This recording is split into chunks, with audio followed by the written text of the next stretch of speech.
ونفسه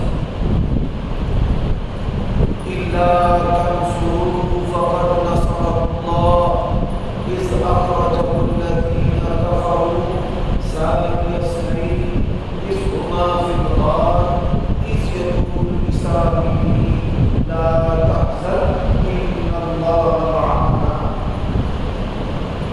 عیوب اور نقائص سے منزہ اور پاکیزہ تمام قسم کی حمد و ثنا اللہ وحدہ لا شریک لہ کی، اور درود و سلام شفیع للمذنبین خاتم النبیین رسول کریم رؤوف الرحیم صلی اللہ علیہ وآلہ وسلم کی ذات اجمعین۔ آج کا یہ خطبہ جمعہ تمام انبیاء علیہ السلام کے بعد افضل ترین شخصیت اور ہستی حضرت ابو بکر الصدیق رضی اللہ تعالی عنہ، ان کی شخصیت کے تعارف، فضائل و مناقب اور دین اسلام میں ان کی کیا اہمیت، اس کے بارے میں جستا جستا اور چیلا چیلا جو باتیں وہ آپ کے سامنے رکھی جائیں۔ ابو بکر صدیق رضی اللہ تعالیٰ عنہ کا جو نام ہے وہ عبداللہ ہے، ان کے والد کا نام عثمان ہے اور ان کے دادا کا نام عین سے عامر ہے، عبداللہ بن عثمان بن عامر رضی اللہ تعالیٰ عنہ۔ ان کی کنیت جو ہے وہ ابو بکر ہے۔ ابو بکر جو کنیت ہے اہل عرب کے اندر اس بندے کے لیے استعمال کی جاتی ہے جو ہر درجے کا بلکہ آخری درجے کا سخی، کہ جس کے دروازے سے کوئی اپنا بیگانہ فقیر امیر غنی مستحق غیر مستحق کوئی بھی محروم نہ رہے، اس کو ابو بکر کہا جاتا ہے۔ اب ان کا جو لقب ہے وہ الصدیق ہے، اور صدیق جو ہے اس کے دو معنی ہیں۔ اس کا پہلا مطلب ہے کہ سچا اور سچا اور کھرا جو ہے دوست، ساری دنیا ساتھ چھوڑ دے اور وہ ساتھ نہ چھوڑے، اس کو صدیق کہا جاتا ہے۔ اور دوسرا اس کا معنی ہے تصدیق کرنے والا، کہ سب سے پہلے تصدیق کرنے والا۔ اب یہ جو لقب ہے یہ آپ صلی اللہ علیہ وآلہ وسلم کی زبان اقدس سے حضرت ابو بکر رضی اللہ تعالی عنہ کو ملا ہے۔ بڑی مشہور حدیث ہے، آپ صلی اللہ علیہ وآلہ وسلم حضرت ابو بکر صدیق، حضرت عمر رضی اللہ تعالی عنہ، حضرت عثمان کے ساتھ احد پہاڑ کے اوپر کھڑے تھے۔ احد پہاڑ جو ہے نبی علیہ الصلوۃ والسلام نے فرمایا کہ یہ ایسا پہاڑ ہے ہم اس سے محبت کرتے ہیں اور یہ ہم سے محبت کرتا ہے۔ احد جبل یحبنا ونحبہ، اس لیے آپ صلی اللہ علیہ وآلہ وسلم کبھی کبھار احد پہاڑ کی سیاحت کے لیے اس کے اوپر چلے گئے۔ اس نے لرزنا شروع کر دیا، کب کبانا شروع کر دیا۔ آپ نے اپنی اڑی کو مارا اور کہا اس وقت جم جا علیہ نبی اللہ، تجھے نہیں پتا کہ تجھ پر اللہ کا نبی ہے، وہ صدیق اور صدیق ہے، وہ شہیدانی اور دو اللہ کی راہ میں شہید ہونے والے۔ تو آپ صلی اللہ علیہ وآلہ وسلم نے حضرت ابو بکر رضی اللہ تعالی عنہ جو یہ لقب دیا ہے، یہ پھر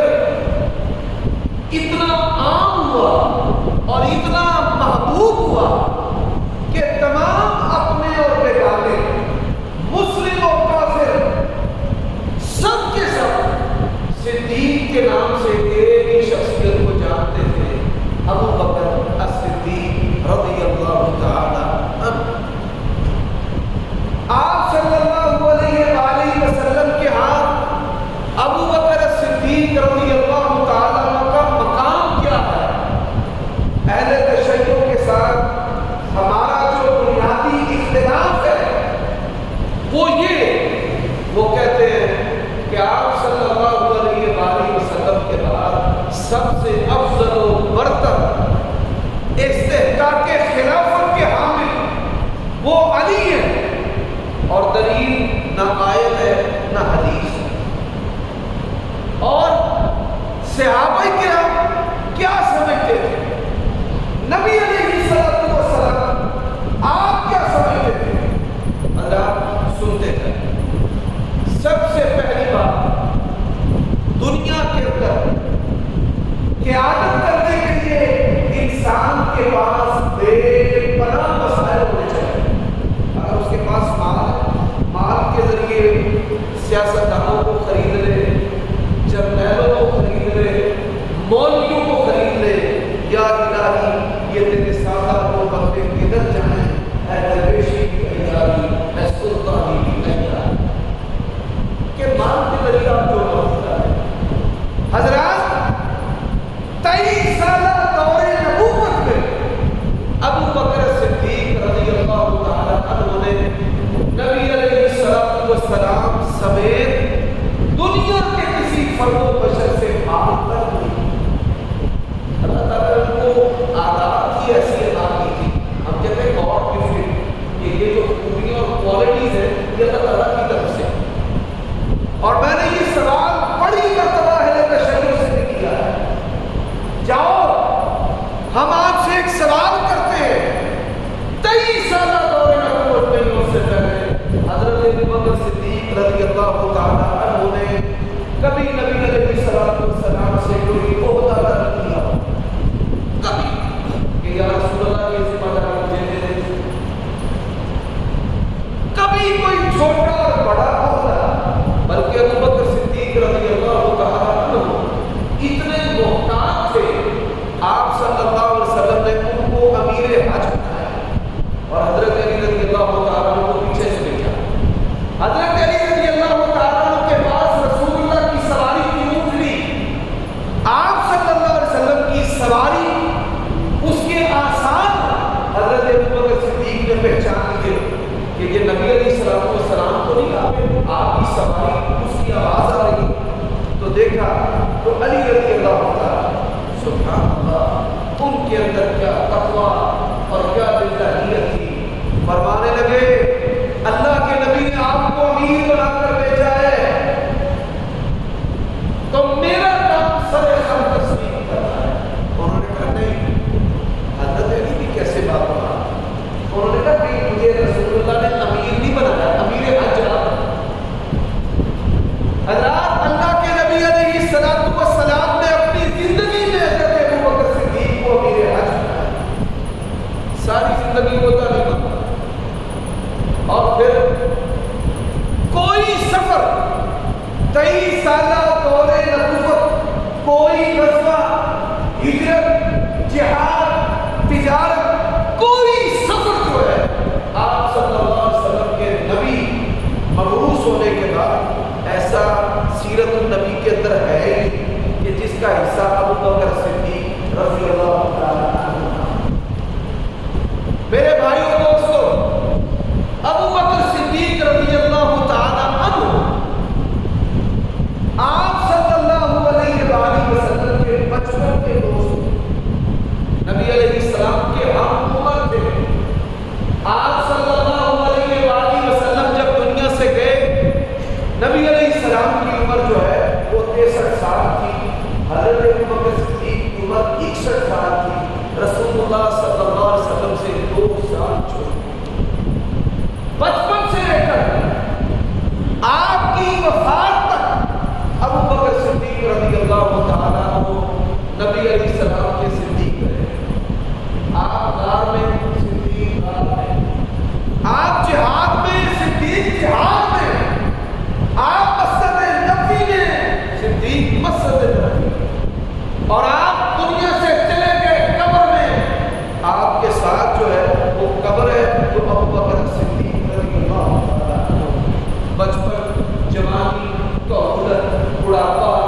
خلوت جلوت جہاد سب کچھ سب سے بڑھ کر جس نے رسول اللہ صلی اللہ علیہ وسلم کو موقع دیا ہے وہ ابو بکر صدیق رضی اللہ تعالیٰ عنہ۔ اور اللہ کے نبی نے کہا کہ مجھے کسی کے مال میں وہ فائدہ نہیں ملا جو ابو بکر صدیق کے مال میں فائدہ ملا۔ اور اللہ کے نبی نے کہا کہ اے اللہ میں نے دنیا میں ہر بندے کی نیکی کا بدلہ اس کو دے دیا ہے، لیکن صدیق ایسا ہے کہ جس کی نیکیوں کا بدلہ دنیا کے اندر میں نہیں دے سکتا۔ حضرات وجہ اور سبب آپ سن کر حیران ہو۔ عمر بن عاص رضی اللہ تعالیٰ عنہ بڑے جلیل القدر صحابی ہیں، زمانہ جاہلیت میں بھی سردار تھے، کردار و گفتار کے حامل تھے۔ ہرقل بادشاہ کے دربار میں حضرت ابو سفیان رضی اللہ تعالیٰ عنہ نے نبی علیہ السلام کے بارے میں جو گواہیاں کی، حضرات اسی طرح اس دور کے جو بادشاہ جس میں نجاشی حبشہ کا بادشاہ ہے، عمر بن عاص اور ابو سفیان رضی اللہ تعالیٰ عنہ اس دور میں قریش کی کفار مکہ کی سفارت اور سیادت اور ان کی طرف سے پیش جو ہے وہ نظر آتی ہے۔ عمر بن عاص رضی اللہ تعالیٰ عنہ مسلمان ہوئے تو اسلام کے اندر بھی ان کو بڑی شان دی، ان کو فاتح مصر کہا جاتا ہے۔ عمر بن عاص رضی اللہ تعالیٰ عنہ اللہ کے نبی کے بھی بڑے قریب تھے، صحابہ کے بھی بڑے قریب تھے۔ عمر بن عاص رضی اللہ تعالیٰ عنہ کہتے ہیں میں نے رسول کریم صلی اللہ علیہ وسلم سے پوچھا من احب الناس الیک یا رسول اللہ، اے اللہ کے رسول صلی اللہ علیہ وآلہ وسلم تمام لوگوں میں سے سب سے بڑھ کر آپ کو محبوب کون ہے؟ یعنی سب سے بڑھ کر آپ کس سے محبت کرتے ہیں؟ فرمایا عائشہ رضی اللہ تعالیٰ عنہ، ان سے میں سب سے بڑھ کر محبت کرتا ہوں۔ وَمِنَ الرِّجَالِ يَا رَسُولَ اللَّهِ، مردوں میں سے سب سے بڑھ کر کس سے محبت کرتے ہیں؟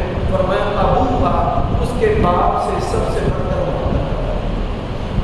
حضرات اس حدیث کے سنانے کا مقصد وہ اسباب کیا تھے جس کی وجہ سے حضرت ابو بکر صدیق رضی اللہ تعالیٰ کو اتنا بلند کا مقام ملا۔ حضرت علی سے پوچھا گیا، ان کے بیٹے نے ان سے پوچھا رسول اللہ کے بعد افضل کون ہے؟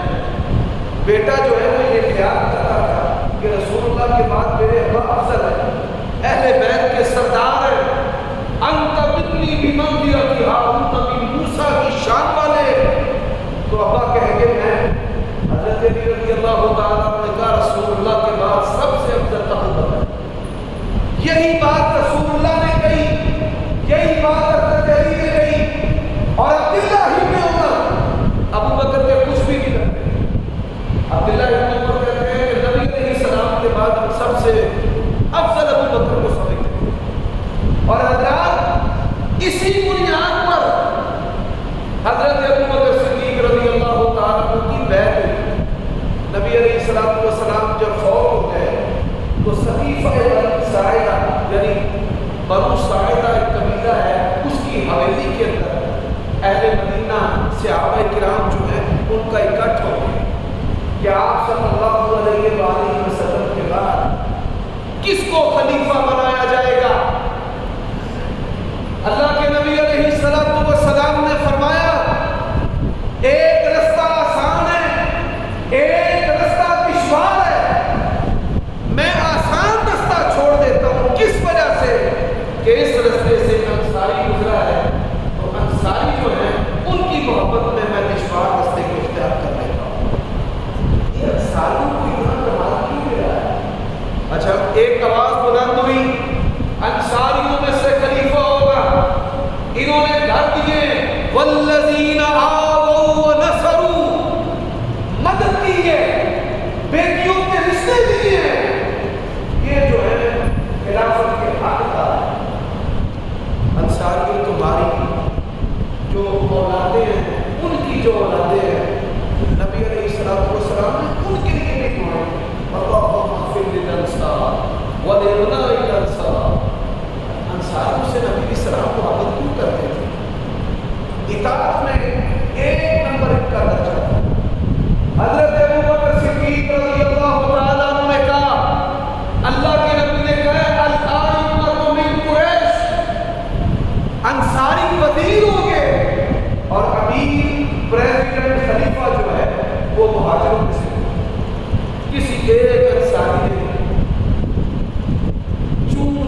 ابو بکر صدیق رضی اللہ تعالیٰ نے کہا کہ عمر رضی اللہ تعالیٰ عنہ بڑے مضبوط جگرے کے بندے ہیں.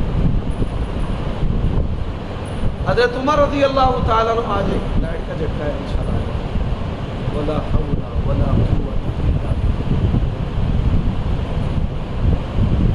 حضرت عمر رضی اللہ تعالیٰ عنہ بڑے جگرے کے بندے ہیں. کیوں کہا؟ کہ اللہ تبارک و تعالیٰ کی شریعت، اس کی حدود، نبی علیہ الصلوۃ والسلام کی محبت اور جان ساری اور پھر اطاعت اور وفاداری میں حضرت عمر ضرب المثل تھے.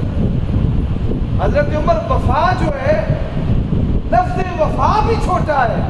حضرت عمر رضی اللہ تعالیٰ عنہ اتنی محبت جو ہے وہ کیا کرتے تھے. تو حضرت عمر رضی اللہ تعالیٰ عنہ نے کہا کہ یہ دیکھو ہم سب میں سے بڑھ کر نبی علیہ الصلوۃ والسلام کے محبوب کون ہیں؟ انظروا من احبونا الی رسول اللہ. ہم سب میں سے بڑھ کر رسول اللہ کے محبوب کون ہیں؟ تو لوگوں نے پھر اس بات پر حضرت ابو بکر صدیق رضی اللہ تعالیٰ عنہ کے ہاتھ پر بیعت کرنا شروع کیا. یہ حدیث سنانے کا مقصد کیا ہے؟ کہ اللہ تعالیٰ اور اس کے رسول کے محبوب ابو بکر، تمام صحابہ کے محبوب ابو بکر اور اہل بیت کے محبوب ابو بکر.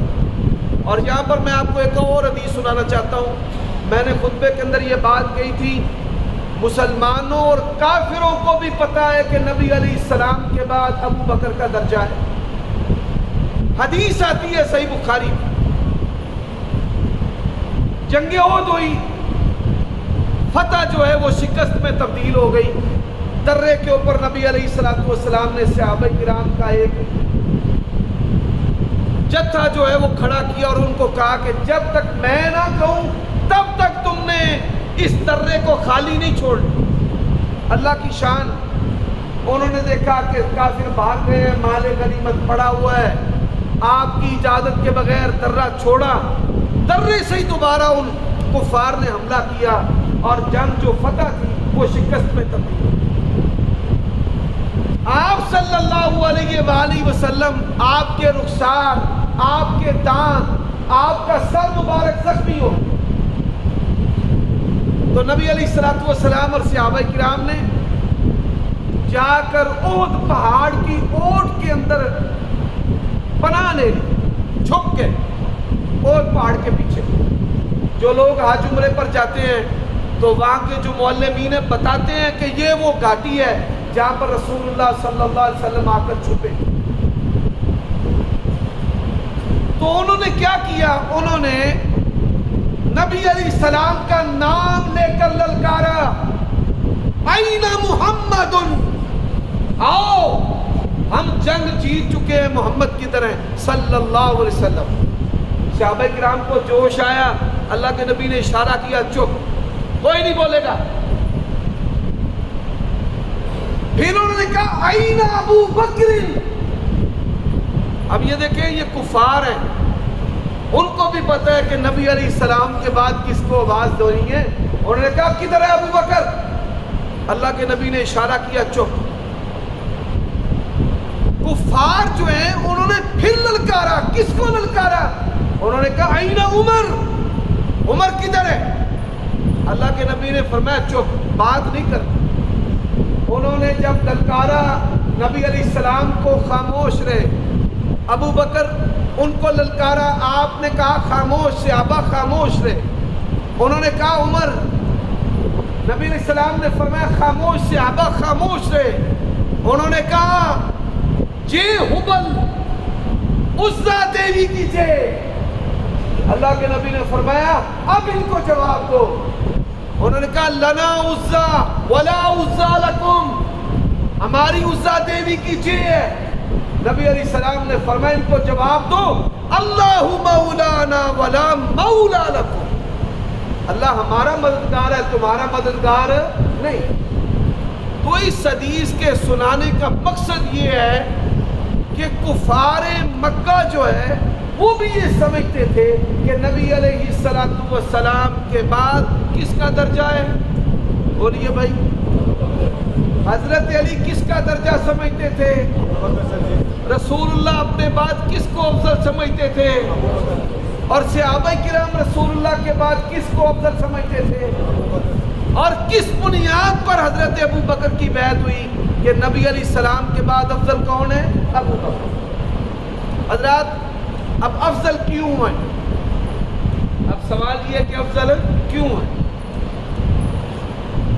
دو باتیں تو میں آپ کو بتا چکا ہوں کہ پہلی بات ہے 23 سالہ دور نبوت میں حضرت ابو بکر صدیق نے نبی علیہ السلام سے کوئی مال طلب نہیں، بلکہ جناب ابو بکر اتنے سادہ تھے، خلیفہ بننے کے بعد مزدوری والے کپڑے پہن کے بازار میں چلے گئے، اور کسی نے جا کر حضرت عمر کو بتایا تو آڈے خلیفہ صاحب بازار کی مزدوری کریں اور کیا تھا؟ حضرت عمر بھاگے ہوئے گئے، امیر المومنین کدھر جا رہے ہیں؟ انہوں نے کہا گھر کی روزی روٹی کے لیے۔ فرمانے لگے نہیں، یہ حکومت خود مصروفیت ہے، آپ نے بازاروں میں کام نہیں کرنا، آپ اپنی ضرورت کے مطابق جو ہے، اپنی ضرورت کے مطابق مال جو ہے وہ بیت المال سے لیا کریں۔ حضرات یہ باتیں بنی ہوئی ہیں مولویوں کے بارے میں، علماء کے بارے میں کہ فلاں نے کہا میری تنخواہ کم کر لو۔ دنیا کے اندر یہ مثال اگر کسی نے پیش کی ہے تو حضرت ابو بکر صدیق رضی اللہ تعالیٰ نے پیش کی۔ بیت المال سے وظیفہ لیتے، بیوی پیسے بچاتی، اپنی بیوی سے پوچھتے گھر کے خرچہ سے کوئی پیسہ بچائے، وہ کہتی آنا دو آنا بچائے، وہ بچا ہوا پیسہ بیت المال کے اندر دوبارہ جمع کرتا۔ دوسری بات میں نے بتائی ہے کہ کبھی نبی علیہ السلام سے عہدہ طلب نہیں کیا۔ اگر یہ دنیا چاہتے، حکومتیں چاہتے تو آپ صلی اللہ علیہ وسلم سے عہدے طلب کرتے، مال طلب کرتے۔ اب سنیے سب سے پہلی حدیث، یہ حدیث صحیح مسلم میں، آپ صلی اللہ علیہ وآلہ وسلم صحابہ کرام میں بیٹھے ہوئے تھے، نبی علیہ السلام نے فرمایا من نصبہ منکم صائما، آج روزہ کس نے رکھا ہے؟ حضرت ابو بکر صدیق نے کہا نا یا رسول اللہ روزہ میں نے رکھا ہے۔ فرمایا آج کے دن کس نے مسکین کو کھانا کھلایا ہے؟ حضرت ابو بکر صدیق نے کہا یا رسول اللہ میں نے کھلایا ہے۔ مسکینوں کو کھلانا اور خود روزے رکھنا۔ آپ نے سوال کیا آج کے دن کس نے جنازہ پڑھا ہے؟ یا رسول اللہ جنازہ میں نے پڑھا ہے۔ فرمایا آج کے دن تیمارداری کس نے کی ہے؟ یا رسول اللہ صلی اللہ علیہ وسلم میں نے کی ہے۔ فرمایا یہ چار خوبیاں جس بندے کے اندر جمع ہو جائے وہ بندہ جنتی۔ اب میں آپ کے دلوں پر دستک دینے لگا ہوں، بڑے بڑے مولوی مذہبی لوگ جنازے پڑھنے میں فیل ہیں، تیمارداری کرنے میں فیل ہیں، مسکینوں کو کھلانے میں فیل ہیں، بلکہ ہم مولویوں کے بارے میں ایک مثال مشہور ہے، جنہیں آپ کھادا مانگتے انہیں منگتے مارے ٹنگ کہ یہ مانگ کر کھانے والے جو ہیں یہ فقراء کی ضرورتیں کیسے پوری کر سکتے ہیں؟ تو میرے بھائیوں دوستوں فی زمانہ بھی ہم جنازے پڑھنے میں کوتاہی کرتے ہیں، تیمارداری کرنے میں کوتاہی کرتے ہیں، کھانے کھلانے میں ہم کوتاہی کرتے ہیں، روزے رکھنے کے اندر ہم کوتاہی کرتے ہیں۔ آج 9 محرم ہے، آپ میں سے چند افراد نے روزہ رکھا ہو۔ نبی علیہ السلام نے فرمایا کہ میں آئندہ سال زندہ رہا تو 9 کا روزہ رکھوں گا۔ 10 کے روزے کا ثواب ہے، 1 سال کے گناہوں کی معافی۔ صحابہ کرام 9 کا بھی رکھتے تھے، 10 کا بھی رکھتے تھے، تو اس میں وسعت ہے، آپ 9 کا بھی رکھ سکتے ہیں۔ جو آج نہیں رکھ سکے وہ کل 10 کا روزہ رکھے۔ حضرت معاویہ رضی اللہ تعالیٰ عنہ برسر منبر کہا کرتے تھے کہ 10 کا روزہ عاشورہ کا روزہ ہے، اور عاشورہ کے روزے کا ثواب کیا ہے؟ اللہ تبارک و تعالیٰ 1 سال کے گناہ معاف کرتا ہے۔ تو میرے بھائیوں دوستوں، ابھی بھی آپ کے پاس یہ وقت ہے کہ آپ کل بھی روزہ رکھے، ہفتے والے دن، اتوار، پھر سوموار، یہ جو روزے ہیں اسلام کے اندر ان کی بڑی اہمیت ہے۔ نبی علیہ الصلوۃ والسلام نے فرمایا ہے رمضان کے روزوں کے بعد سب سے افضل روزے اللہ کے ہاں کون سے ہیں؟ محرم کے روزے۔ کس کے مہینے کے روزے ہیں جی؟ محرم۔ چھوڑ دیں، تھوڑا سا وقت یہ چالو ہو جائے گی جلدی۔ سبحان اللہ۔ تو میرے پیارے بھائیوں دوستوں، ابو بکر صدیق رضی اللہ تعالی عنہ کیسی شخصیت ہے؟ پہلی حدیث، آپ صلی اللہ علیہ وآلہ وسلم غار حراء میں جاتے تھے۔ نبی علیہ السلام نے فرمایا اللہ تعالیٰ نے خلوت کی محبت میرے دل میں ڈال دی ہے۔ دل کے اندر لوگوں سے الگ تھلگ ہونا، یہ الگ تھلگ ہونے کا مقصد کیا ہے؟ الگ تھلگ ہونے کا مقصد ہے اللہ کے نبی کے اندر دلیری۔ اللہ تعالیٰ اس دلیری کو اور اجاگر کرنا چاہتے تھے، آپ کے دل کو مضبوط کرنا چاہتے تھے۔ لِنُثَبِّتْ بِهِ فُؤَادَكَ، کہ آپ کا جو دل ہے وہ بڑا دلیر ہو جائے اور مضبوط ہو۔ نبی علیہ السلام نے فرمایا ہر نبی نے بکریاں چروائی ہیں۔ یا رسول اللہ آپ نے بھی چروائی ہیں؟ فرمایا ہاں میں نے بھی چروائی۔ بکریوں کو چروانے کا مقصد کیا ہے؟ کہ آپ کے اندر صبر، علم، بردباری، کہ چرواہ جو ہے وہ جاگتے بھی سوتے بھی اپنے ریوڑ کے بارے میں فکر مند رہتا ہے، کبھی ادھر سے سمیٹتا ہے کبھی ادھر سے سمیٹتا ہے۔ تو یہ خوبی جو ہے یہ بھی اللہ تبارک و تعالیٰ نبی علیہ السلام میں اجاگر کرنا چاہتے تھے۔ تو آپ غار حراء میں تھے، جبرائیل علیہ السلام آ گئے، اقرأ بسم ربک الذی خلق۔ تو نبی علیہ السلام فرماتے ہیں کہ میں پڑھوں نا، تو انہوں نے نبی علیہ السلام کو اپنی باہوں میں لے کر دبایا خوب۔ آپ فرماتے ہیں مجھے ایسے لگا کہ جیسے میری جان نکل جائے، اتنا دبایا دل بند ہو جائے گا۔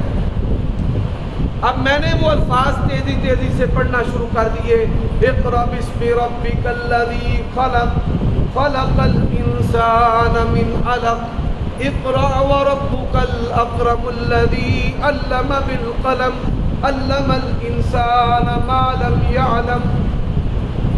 تو آپ صلی اللہ علیہ وآلہ وسلم اپنے گھر میں آ گئے، سیدہ خدیجہ سے کہا زملونی، مجھے چادر اڑا دو۔ جب آپ کی کچھ طبیعت بحال ہوئی تو نبی علیہ السلام نے حضرت خدیجہ کو سارا واقعہ جبرائیل علیہ السلام کی آمد کا سنایا۔ تو سیدہ خدیجہ نے نبی علیہ السلام کی 5 صفتیں بیان کی۔ اِنَّكَ لَتَصِلُ الرَّحِمَ، آپ صلہ رحمی کرتے ہیں۔ وَتَحْمِلُ الْكَلَّ، آپ کمزوروں کا بوجھ اٹھاتے ہیں۔ وَتَقْرِي الضَّيْفَ، آپ مہمانوں کی مہمان نوازی کرتے ہیں۔ وَتُعِينُ عَلَى نَوَائِبِ الْحَقِّ، آپ حق بات کے لیے ڈٹ جاتے ہیں، آپ صدقہ و خیرات کرتے ہیں۔ یہ 5 صفتیں نبی علیہ السلام کی سیدہ خدیجہ نے بیان کی۔ اب صحیح بخاری کے اندر حدیث ہے، حضرت ابو بکر صدیق رضی اللہ تعالیٰ عنہ مکی دور کے اندر حبشہ کی طرف ہجرت کرنے لگے۔ تو ایک قریشی سردار تھا ابن دغنہ، آسان لفظوں میں یوں سمجھ لیں کہ ایک بہت بڑا قریشی چودھری وڈیرا نمبردار تھا۔ اس نے کہا ابو بکر کدھر جا رہے ہو؟ قوم کے ظلم و ستم کی وجہ سے میں حبشہ کی طرف جا رہا ہوں۔ تو اس سردار نے کہا ارجع الی قومک، آپ اپنی قوم کی طرف چلیں۔ انک لتصل الرحم وتحمل الکل وتقری الضیف وتعین علی نوائب الحق۔ جو 5 خوبیاں سیدہ خدیجہ نے نبی علیہ السلام کی بیان کی، وہی 5 خوبیاں خوبیاں قریشی سردار نے حضرت ابو بکر صدیق کی بیان کہ اعلان نبوت سے پہلے آپ صلی اللہ علیہ وسلم کی طرح اگر کوئی شخصیت تھی تو وہ کون تھے؟ ابو بکر صدیق رضی اللہ تعالی۔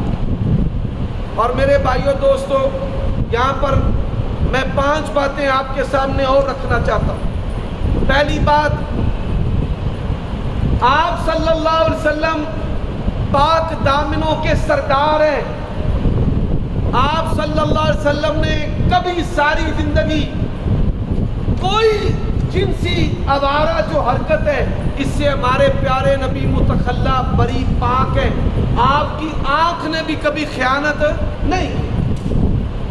تو حضرت ابو بکر صدیق رضی اللہ تعالیٰ عنہ ایسی شخصیت ہیں کہ نبوت کو قبول کرنے سے پہلے بھی اور نبوت قبول کرنے کے بعد بھی ان کی زندگی رسول اللہ سے ملتی تھی۔ حضرت ابو بکر صدیق کے اندر بھی ایسا کوئی گناہ نہیں تھا، نہ زنا، بدکاری، نہ بے حیائی، نہ عرب کے اس معاشرے کے اندر جہاں پر بڑی عریانی فحاشی عام تھی، یہ اس گناہ سے بالکل پاک۔ حضرات، دوسری بات، آپ صلی اللہ علیہ وآلہ وسلم نے ساری زندگی کبھی بھی حرام چکھا بھی نہیں ہے۔ یہ جو حرام مال ہے، آپ صلی اللہ علیہ وآلہ وسلم نے ساری زندگی حرام مال کو چکھا بھی نہیں۔ اور ابو بکر صدیق رضی اللہ تعالیٰ عنہ ایسی شخصیت ہے کہ ساری زندگی انہوں نے بھی نبی علیہ السلام کی طرح کبھی مال حرام کے ساتھ اپنے پیٹ کو آلودہ نہیں کی۔ حضرات، تیسری بات، آپ صلی اللہ علیہ وآلہ وسلم آپ نے ساری زندگی کبھی بت پرستی نہیں کی، کبھی کسی کو اللہ کا بیٹا اور بیٹی نہیں کہا۔ مشرکین مکہ جو ہے فرشتوں کو اللہ کی بیٹیاں کہتے تھے، یہودی عزیر کو اللہ کا بیٹا کہتے تھے، عیسائی جو ہیں وہ حضرت عیسیٰ علیہ السلام کو اللہ کا بیٹا کہتے تھے۔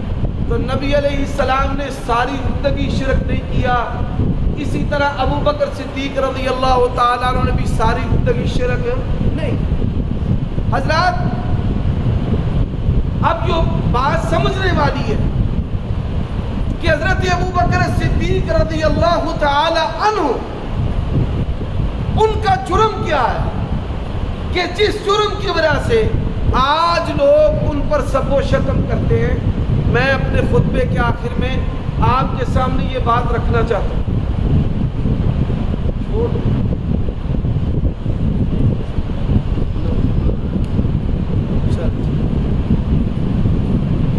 بس ہم نے سی گزار کوئی بات۔ اہل تشیع جو ہیں وہ حضرت ابو بکر رضی اللہ تعالیٰ عنہ کی شخصیت پر کوئی اعتراض نہیں کرتے، ان کی ذات پر۔ 27 ماہ تک حضرت ابو بکر صدیق انہوں نے خلافت کی ہے، 2 سال 3 ماہ۔ ان کی جو خلافت ہے، کوئی واقعہ ان کے ہاتھ میں نہیں ہے کہ وہ حضرت ابو بکر صدیق کے خلاف کوئی بات کر سکے، نہ شخصیت سے اور نہ ہی ان کی خلافت سے۔ حضرت ابو بکر صدیق کے خلاف دنیا کا کوئی شیعہ یہ نہیں کہہ سکتا کہ انہوں نے کبھی زندگی میں نبی کریم سے بے وفائی کی ہو۔ نہ بے وفائی کا کہتے ہیں، نہ شخصیت پر اعتراض کرتے ہیں، اور نہ ہی ان کی خلافت پر اعتراض کرتے ہیں۔ اعتراض کیا ہے کہ آپ صلی اللہ علیہ وسلم فوت ہوئے تو سیدہ فاطمہ ابو بکر صدیق کے پاس گئیں کہ میرے ابا فوت ہو گئے ہیں، جو وراثت ہے وہ مجھے دی جائے۔ تو ابو بکر صدیق رضی اللہ تعالی عنہ، ان کی جو خوبی ہے یار لوگوں نے اس کو بھی عیب بنا دی ہے۔ اب خوبی کیا ہے کہ ایک طرف سیدہ فاطمہ رسول اللہ کی بیٹی ہیں اور ایک طرف رسول اللہ کا فرمان ہے۔ انہوں نے کہا، اے پیاری بیٹی فاطمہ، آپ کے ابا کا فرمان ہے، انبیاء جو مال چھوڑ کر جاتے ہیں وہ ترکہ نہیں ہوتا۔ لم یورثوا درہما ولا دینارا، انبیاء کسی کو درہم و دینار کا وارث نہیں بناتے۔ تو سیدہ فاطمہ رضی اللہ تعالی عنہا نے اس حدیث کو سننے کے بعد مطالبہ کرنا چھوڑ دیا۔ انہوں نے کبھی مطالبہ نہیں کیا، مطالبہ چھوڑنے کو انہوں نے ناراضگی بنا لیا، اور مطالبہ نہ کرنے کو انہوں نے کہا جی انہوں نے ابو بکر سے کلام کرنا چھوڑ دیا۔ تو پیارے بھائیوں، اس حدیث کے اندر حضرت ابو بکر صدیق کی خوبی ہے کہ انہوں نے بڑی سے بڑی شخصیت کی پرواہ نہیں کی، نبی علیہ السلام کی حدیث جو ہے اس پر قائم رہے، حدیث رسول کو بیان کیا۔ اب آپ دیکھیں، اگر یہ مال تقسیم کرنا حضرت ابو بکر کا جرم ہوتا، حضرت ابو بکر تو 2 سال خلیفہ رہے ہیں، حضرت علی کتنے سال خلیفہ رہے ہیں جی؟ 6 سال خلیفہ رہے ہیں۔ اگر یہ جرم حضرت ابو بکر کا ہے تو پھر اس سعادت جرم میں حضرت علی 6 سال تک برابر شریک رہے۔ تو یہ ایک بنایا ہوا اعتراض ہے، فیبریکیٹڈ، مصنوعی، جس کا حقیقت کے ساتھ دور کا بھی کوئی تعلق نہیں۔ اللہ تعالیٰ نے نبی علیہ السلام کے خلیفہ کو بے مثل بے مثال شخصیت بنایا ہے، اور انبیاء کے علاوہ تمام انسانوں کو ایک پلڑے میں ڈال دیا جائے تو اکیلے ابو بکر رضی اللہ تعالیٰ عنہ کی نیکیاں تمام نبیوں کی تمام امتوں سے برتر، افضل اور اعلیٰ۔ اللہ تعالیٰ سے دعا ہے اللہ تعالیٰ مجھے اور آپ سب کو حضرت ابو بکر صدیق کی محبت پر زندہ رکھے اور انہی کی محبت پر موت نصیب فرمائے۔